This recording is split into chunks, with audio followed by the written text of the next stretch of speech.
여러분 안녕하세요. 지민이 크리켓입니다. 오늘은 소시오패스, 나르시시스트 이런 양심이 어두운 사람들을 집중하지 말자라는 내용을 가지고 왔습니다. 옛말에 똥이 더러워서 피하지 무서워서 피하냐 라는 말이 있어요. 우리가 무서움을 느낄 때는 잘 모를 때거든요. 그리고 더러워서 피한다는 것은 그 사람이 더럽다는 걸 알 때예요. 사람이 양심이 어두운 것은 직접 경험을 해보지 않는 이상 인지하기가 어렵습니다. 평생토록 모르면 가장 좋지만 사실 그러기가 쉽지 않은 세상이 왔어요. 그래서 제가 양심연구소를 만들게 된 이유도 양심이 어두운 사람들한테서 마음을 다쳐서 똑같이 양심이 어둡게 돼버리지 말자는 취지에서 이런 영상을 찍게 되었습니다. 요즘 사회가 워낙 양심이 어두운 사람들로 인해서 흉흉한 분위기가 고조되고 있기 때문에 많은 사람들이 소시오패스, 나르시시스트 이런 부류들에 대해서 연구하고 공부하는 것 같아요. 저도 그런 부분을 엄청나게 팠었는데요. 부정적인 상황에서 저를 꺼내준 지식은 양심을 밝히는 데에 있었다는 겁니다. 오히려 그런 부류들을 알면 알수록 끝이 없었어요. 제가 결론을 낸 것은 그런 사람들이 다양한 방식으로 이기적으로 행동하더라도 공통점은 결국 양심이 어둡다는 것이다. 이거였습니다. 우리가 삶을 길을 걸어간다고 예시를 한번 들어볼게요. 걸어가는 것은 우리지만 그 환경과 상황은 조절할 수가 없습니다. 그래서 길을 걷는 동안 더럽고 지저분한 길이 나올 수도 있어요. 그런데 그 길을 가다가 똥을 밟았다고 예를 들어볼게요.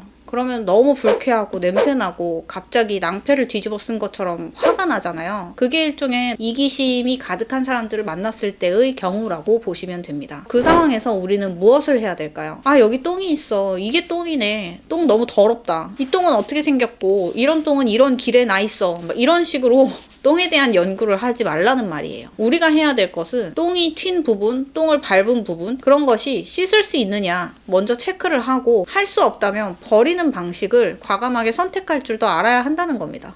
그 다음에 내가 가야 할 길을 다시 가는 거예요. 그리고 다음번에는 인생을 걸어감에 있어서 똥이 있다는 사실을 분명하게 인지하고 좀 더 조심스럽게 행동하는 것이죠. 근데 만약에 그 상황에서 똥이 묻은 부분을 정리하지 않고 계속 가잖아요. 그러면 다음에 펼쳐질 길이 너무 아름답고 깨끗할 수도 있음에도 불구하고 나는 내가 묻은 똥 때문에 냄새나고 찝찝하고 더러운 기분을 계속해서 끌고 나간다는 겁니다. 그래서 똥을 한번 밟았을 때 내가 어떻게 대처를 해야 되는지는 내가 마음 공부를 하는 데에 있어요. 그래서 내 마음을 들여다보고 이 상황에서는 내가 무지했구나. 지금 당장은 너무 힘들고 답답하고 짜증이 나도 냉정하게 정리할 건 정리하고 가야 된다 라는 마음을 딱 한번 먹을 필요가 있다는 겁니다. 그 두 번째로 이건 좀 심각한 경우인데요. 어떠한 것에 미혹이 되었을 때예요. 사람은 누구나 결핍과 욕망이 있습니다. 그 부분들이 나에게 감정을 유도하고 그것과 결이 맞는 세상의 무언가를 쫓게 되어 있어요. 여러분 헨젤과 그레텔 내용 아시죠? 헨젤과 그레텔이라는 남매가 숲속에서 놀다가 과자 부스러기를 계속 주우면서 숲속 더 깊숙이 들어가는 거예요. 그리고 거기에 과자집이 나오고 마녀를 만나죠. 위험천만한 상황에 처하게 되고요. 그것처럼 우리도 결핍과 욕망에 의거한 어떠한 유혹들에 계속해서 홀리듯이 따라갔어요. 그런데 마지막에 어떤 통이 나오는 거예요. 똥통이죠. 그리고 그 직전까지 나에게 계속해서 유혹을 줄 만한 장치들이 존재합니다. 그것만을 믿고 똥통 안을 구경해 보려고 잠깐 발을 담궜는데 그냥 거기 갔다 빠진 거예요. 그게 소시오패스가 하는 사회적인 범죄거든요. 제 이전 영상에 소시오패스와 나르시시스트를 비교하는 영상이 있는데 소시오패스는 말밖에 없다고 했어요. 말로 욕망이 있는 사람들을 꿰어내서 자기만의 세력을 만들고 그 세력이 행동대장이 되어서 민간인들까지 혹하게 꿰어낸다는 겁니다. 형식은 다단계 형식이 되어버릴 수밖에 없고요. 그 범위도 어마어마하게 넓어져요. 그러나 가장 말단에 있는 대중들은 자기가 사기당했다는 것을 인지하더라도 그 주동자인 소시오패스를 잡아내기가 매우 어렵다는 것이 현실입니다. 그런 소시오패스는 엄청난 똥통이라고 생각하시면 되고 그 똥통에 유혹돼서 빠져버린 대중들은 똥독이 오른 거예요. 똥독이 오르면요 생사의 기로에 서요. 그래서 더 이상 남은 삶을 갈 힘이 없다는 겁니다. 거기에서도 분명한 해결책은 내 양심을 개발하는 것밖에 없어요. 근데 나 자신에 대해서 이제는 자괴감이 들고 더 이상 세상을 믿지 못하고 이런 부정적인 감정에 매몰되어 있을 때 누군가는 자살을 하고 누군가는 죽지 못해 삽니다. 그리고 그 죽지 못해 사는 기간 동안 어쨌든 시간이 흘러가기 때문에 감정이 좀 빠지는 시점이 오거든요. 그래도 과거의 트라우마가 너무 커서 세상은 믿지 못하는 것이다. 사람은 믿지 못할 존재다. 이런 생각을 지배적으로 안고 살아요. 그러다가 너무 혼자만 있으면 외로운 게 또 사람이거든요. 그래서 나의 감정을 좀 받아주고 위로해주는 사람이 있으면 거기에 또 의지하게 되는 겁니다. 양심 개발의 과정이 진리를 통한 마음 공부라고 했잖아요. 그래서 마음 공부만 있으면 안 되고요. 진리라는 게 있어야 돼요. 진리가 또 다른 소시오패스나 나르시시스트한테 나를 종속되지 않게 해주는 최소한의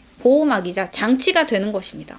이런 힘든 기간 동안 진리를 통해서 마음 공부를 제대로 해나가면요. 돈이 있건 없건 상관없이 나의 것이 무엇인지를 비로소 찾게 되는 때가 옵니다. 나르시시스트나 소시오패스나 다 양심이 어두운 부류들은 자기의 이득만을 생각해서 타인을 쉽게 이용하는 부류이고 공감 능력 자체가 근본적으로 없어요. 그런 사람들이 벌리는 일들이 위험도가 크기 때문에 사람들은 몸을 사리거나 그런 부류들에 대해서 좀 더 연구하고 공부해 보려고 하는데요. 그거는 양심이 어두운 사람들을 만나지 않게 하는 최선책이 아닙니다. 그냥 계속해서 나에게 안 좋은 영향을 주입시키는 걸 수도 있어요. 진짜는 그런 부류들을 경험한 뒤에 경각심을 가지고 스스로 양심 개발을 했을 때 자연스럽게 해안이 생깁니다. 양심이 밝아지면 양심이 밝은 사람들을 알아보고요. 그와 동시에 양심이 어두운 사람들도 알아보는 해안이 생깁니다. 그래서 여러분들 양심 개발 꼭 하셔야 합니다. 그 개발에 꽃은 내가 가장 힘들 때, 내가 이제까지 살면서 한 번도 경험해보지 못한 밑바닥을 경험했을 때 가장 큰 성과를 얻을 수 있는 시기이기도 하다는 것을 여러분들께 말씀드리고 싶습니다.